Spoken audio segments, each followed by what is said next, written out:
आनंदाची बाब आहे. गेले 10 वर्ष ज्या पद्धतीने दिल्लीमध्ये केजरीवालांनी सरकार चालवण्याचा प्रयत्न केला तो निश्चितपणे दिल्लीच्या विकासामध्ये एक बाधा ठरणारा होता. सर्व फुकट देऊन राज्य चालवण्याचा जो प्रयत्न त्यांनी केला तो प्रयत्न आम्हाला विकास आणि प्रगतीमध्ये निश्चितच आडकाठी टाकणारा आहे.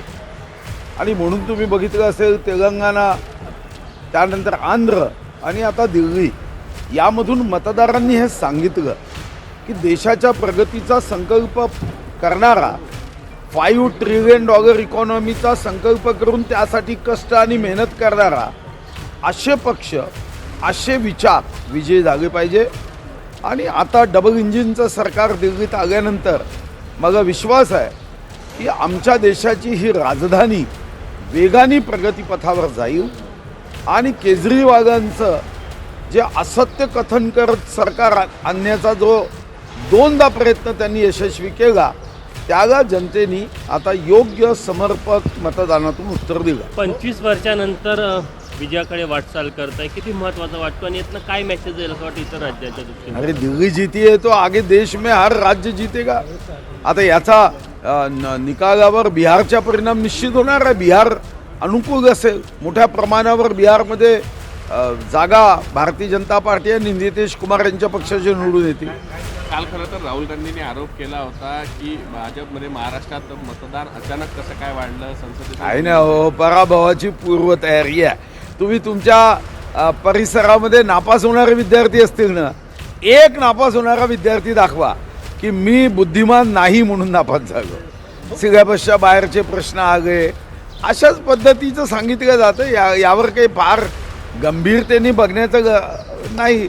जिथं राज्य कर्नाटक जिंकता तेव्हा तुम्हाला काही वाटत नाही, झारखंड जिंकता तेव्हा काही वाटत नाही, आणि महाराष्ट्र पराभूत झाल्यानंतर तुम्हाला इतक्या गोष्टी कशा काय सुचतात देव जाणे.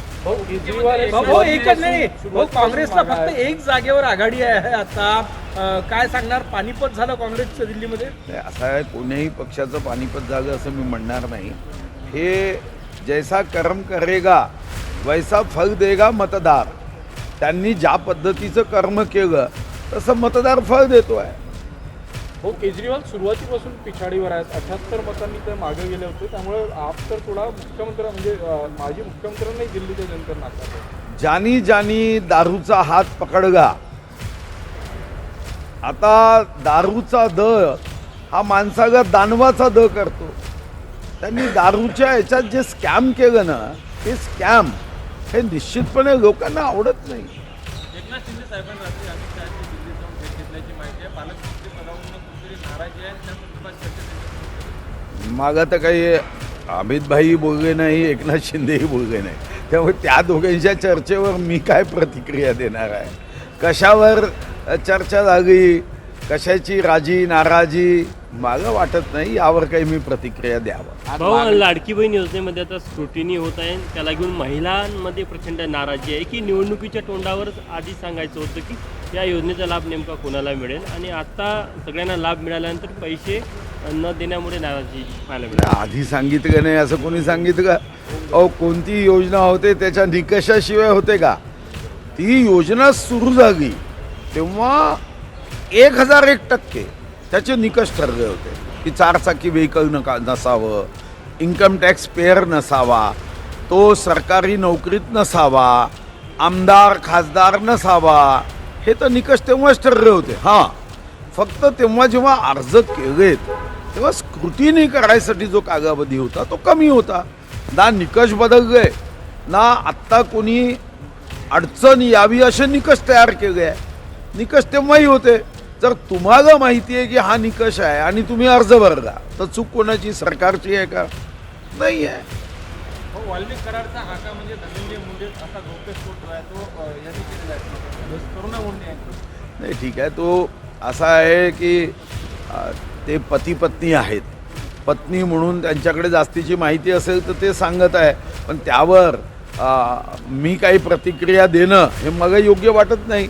ते पती पत्नी आहे, पती पत्नीमध्ये काय झालं, काय अनबन आहे, काय त्यांच्यामधला संवाद आहे, जेव्हा प्रेमानी होते तेव्हा ते कोणाला भेटत होते, यावर ते दोघे जास्त अधिकारवाणीने बघू शकते. जो मतदानाचा घोळ महाराष्ट्रात केलेला आहे तोच घोळ दिल्लीत केला असा काँग्रेस नेत्यांचा आरोप आहे. सगळं झारखंडमध्ये केला असं म्हणत नाही, उपकार आहे काँग्रेसचे या देशावर. वाघनकार संदर्भात काल मुख्यमंत्र्यांनी म्हटलं की तुमच्याच प्रयत्नामुळे खरं तर वाघनक आले. काल प्रदर्शनीचं उद्घाटन झालं नागपुरात, ते आता 8 महिने होतात. मग चांगलं लागेल ना, मग याच्यात तुम्हाला काय अजून चांगलं काम करण्याची अजून आपल्याला इच्छा जागी होते, अजून मेहनत करायची. आणि मी सुद्धा आज चाललो आहे. काल मी माझ्या एका कौटुंबिक कार्यक्रमामुळे जाऊ शकलो नाही. काल मग अतिरिक्त मुख्य सचिवांचा फोन आला की साहेब तुम्ही एक भेट दिली पाहिजे. आज दुपारी मी तिथं भेट द्यायला जाणार. दिल्लीचा निकालाचा म्हणजे आता पुढील काळात नागपूरसह वेगवेगळ्या महानगरपालिकांचे राज्यामध्ये निकाल होणार आहे. तिथल्या महानगरांचा हा निकाल आजचा आणि पुढील काळात राज्याच्या वेगवेगळ्या महानगरपालिकांच्या निकालामध्ये काही त्याचा प्रभाव पडेल असं आहे की एका निवडणुकीचा परिणाम दुसऱ्या निवडणुकीवर होत नसतो. जर तुम्ही सकारात्मक पद्धतीने तो विजय नम्रपणे स्वीकारला तर मात्र त्याचा अनुकूल परिणाम होत असतो. लोकसभेमध्ये काँग्रेसला किंवा महाविकास आघाडीला अनुकूल असे निकाल आले, पण त्यांनी तो अहंकाराने स्वीकारला आणि त्यानंतर होणाऱ्या बरोबर 6 महिन्याच्या निवडणुकीनंतर मतदारांनी त्याच्या विपरीत निकाल दिला. म्हणून कोणत्याच निकालाचा कोणत्या निकालाशी तसा दुरान्वय संबंध नसतो. तुम्ही कसे वागता, तुम्ही जनतेच्या हितासाठी काय कल्पना मांडता, तुम्ही जनतेच्या विकासाच्यासाठी प्रगतीसाठी काय संकल्प करता, यावर हे सर्व निकाल अवलंबून असतात. वो क्या कहेंगे दिल्ली के चुनाव में जिस तरीके से बीजेपी को बढ़त मिल रही है, कैसे देखते हैं? बहुत खुशी हुई है. एक समय था जब हम देश में कई राज्यों में सरकार नहीं बना सकते थे, तब हम दिल्ली में सरकार बनाते थे. अभी पूरा देश में भारतीय जनता पार्टी के साथ जनता खड़ी है, मगर यहाँ केजरीवाल का असत्य सत्य पे हावी हुआ था. सच परेशान हो सकता है मगर पराजित नहीं, ये कहावत थी. मगर 10 साल तक सच को पराजित होना पड़ा था. अभी विकास, प्रगति, उन्नति ये जीती है. तो इसमें मुझे लगता है भारतीय जनता पार्टी नहीं, भारत की जनता जीती है.